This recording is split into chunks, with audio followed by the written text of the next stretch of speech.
अभी बहुत शोर हो रहा है पूरे हिंदुस्तान में कि मुस्लिम लड़कियां मुर्तद हो रही है। एक शोर है, मुस्लिम लड़कियां मुर्तद हो रही। यकीनन जो हो रहे हैं बदतरीन काम कर रहे हैं, इसलिए कि इस्लाम से फिर जाना, मुर्तद हो जाना, ये कुफ्र की सबसे बदतरीन किस्म है।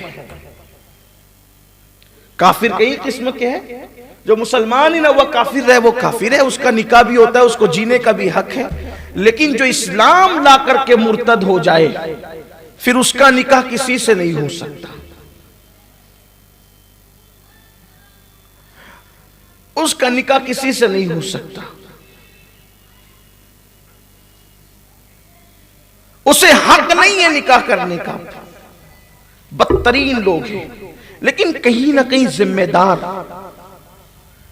माशरा और समाज भी है। इर्तिदाद की कई वजूहात हैं। नंबर 1,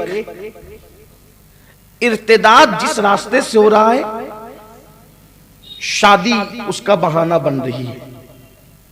क्यों शादी बहाना बन रही है? इसलिए कि वो लड़कियों की उम्र हो गई और उम्र से अब ज्यादा उम्र हो गई। हमारे यहां बेटा बेटी की शादी की उम्र ये है, बालिग हो गए, उम्र हो गई शादी। अब उस उम्र के बाद उनकी शादियां नहीं हुई। वजह जो भी रही हो, खूबसूरती नहीं है। जो लोग उन लड़कियों को मुर्तद बना रहे हैं भगा के ले जाकर, वो उन लड़कियों की खूबसूरती नहीं देख रहे हैं, क्योंकि उन्होंने तो रखना ही नहीं है ना। उन्होंने तो करना ही है, ले जाना है, चंद दिन साथ रखना है, उसके जिस्म से खेल लेना है, खिलवाड़ कर लेना है, बाद में छोड़ देना है। न घर की रहे न घाट की रहे, ये मंसूबा है। इसलिए उसकी खूबसूरती भी नहीं देखी जाती, जैसी है ले जाया जाता है। चेहरा सादा सीधा है, बहुत ज्यादा खूबसूरत नहीं है, किसी ने रिश्ता नहीं किया। मेरे भाई किसी ने नहीं किया, रिश्तेदार तो कर सकते थे ना। सिला रहमी का मतलब सिर्फ किसी को पैसे रिश्तेदार को देना थोड़ी है।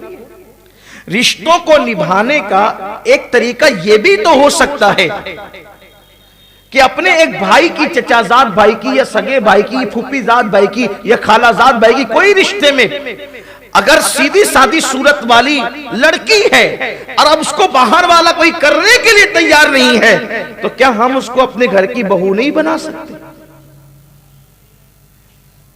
हुस्न ज्यादा न होने की वजह से उसके साथ शादी नहीं हो रही है तो हमने भी छोड़ दिया।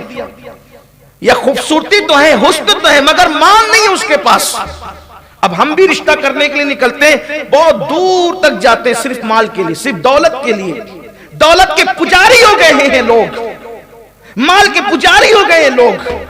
जहेज कहां मिलेगा, ये कहां मिलेगा, वो कहां मिलेगा, वो कहां मिलेगा, या तो फिर कम से कम ये नाम कहां मिलेगा। यार फुला के बेटे का रिश्ता किसके साथ होगा? वो फुला साइजिंग वाले का, वो फला कारखाने के खातेदार के साथ, वो फुला के साथ। याद रखो, अच्छी तरह याद रखो, कितने भी बड़े मालदार के साथ अपने बेटे का रिश्ता कर दो, यार वो पूरी दौलत थोड़ी उठा करके दे देगा, जितना देना उतना ही देगा। और इंसान का देना तो इंसान का देना है, इंसान देगा तो अपनी हैसियत के मुताबिक देगा। मगर याद रखना, अगर सिला रहमी की नीयत से अपने किसी गरीब रिश्तेदार के घर तुम जाकर बैठ जाते हो और उसके यहाँ रिश्ता करके उसकी फिक्र को दूर कर देते हो, अल्लाह की इज्जत की कसम, मालदार अपनी औकात के मुताबिक देगा, लेकिन किसी गरीब की दुआ लग जाएगी तो अल्लाह अपनी शान के मुताबिक